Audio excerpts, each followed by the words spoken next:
commencer, est-ce que tu peux nous dire depuis quand elle existe l'asso, qu'est-ce que vous y faites, si tu es seul, si ça se passe bien, un petit recap. OK. Et ben, justement, cette année, on va faire les 5 ans de l'assaut La Chouette Blanche déjà. Et puis ça se passe super, hein. On est vraiment ravis. Depuis que j'ai lancé les cours, je suis vraiment heureuse de remplir cette mission de vie, de donner les cours de yoga et puis toutes autres choses qui se passent autour.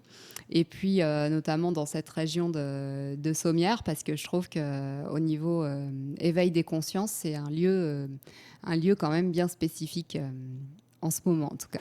C'est pas faux. Tu parles de yoga et de tout ce qu'il y a autour. Du coup, rentrons dans le vif du sujet. Qu'est-ce que vous proposez qu'est-ce que tu proposes tout au long de la semaine? Parce que les Mhm. cours sont du lundi au vendredi, Oui, tout à avec une fait. petite pause le jeudi. Mais du coup, à part le yoga, qu'est-ce qu'il y a autour? C'est quoi les Ouais. autres choses? Le cours donc il y a des créneaux, il y a 4 créneaux horaires, non 5 pardon créneaux horaires de yoga qui sont déroulés dans la semaine.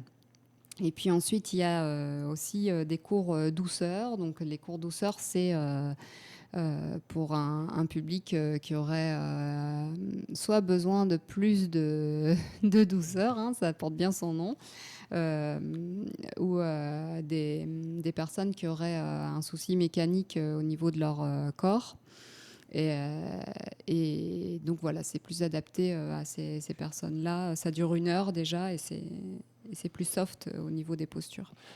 Juste, pardon, Vas-y. Euh, peut-être pour les gens qui ne connaissent pas le yoga, est-ce Mhm. qu'on pourrait peut-être le définir ce que Oui, c'est? bien sûr. Je ne sais pas s'il y a une définition type ou si Mhm. tu as ta définition, Oui. mais voilà, pour expliquer aux gens qui auraient soit des a priori ou qui ne connaissent pas le yoga, est-ce que tu peux leur expliquer? Ouais.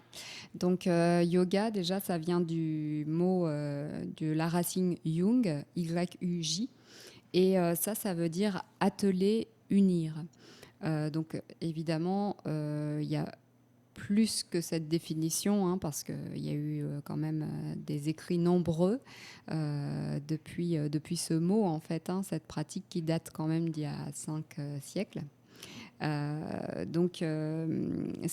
Pour moi, c'est comme une sorte, la pratique de yoga, c'est vraiment une boîte à outils qui va nous permettre d'acquérir un état d'union entre notre corps, notre aspect psychique et notre aspect spirituel. Voilà, donc tous ces outils vont nous permettre d'être ce que l'on est. Voilà. D'être en accord. Un bien-être général. Oui, voilà, un bien-être. Donc, j'insiste sur le thème être. C'est vraiment être ce que l'on est en dehors comment dire, du conditionnement qu'on a pu avoir en étant enfant, mais aussi le conditionnement sociétal. Voilà, c'est aller chercher qui on est, voilà. Se poser la question à un moment donné dans sa vie, qui je suis. Et ce que je veux, peut-être, je pense. Ouais, Ouais. ouais, voilà, ouais. Aussi, qu'est-ce que j'ai envie, qu'est-ce que j'ai envie de faire dans ma vie, en Mm. fait, hein. Parce que, en fait, on est sur Terre un certain nombre d'années, et il est intéressant, à un moment donné dans sa vie, de se poser la question. Et du coup, le yoga aide à faire cela. Comme tu dis, c'est des clés ou des aides, entre guillemets. Mais du coup, ça se fait comment? Parce que le yoga, moi, dans ma tête, je suis un grand novice. On fait des postures, on fait des poses, et c'est silencieux, et voilà. Mais on en parlait tout à l'heure hors antenne, c'est pas exactement ça.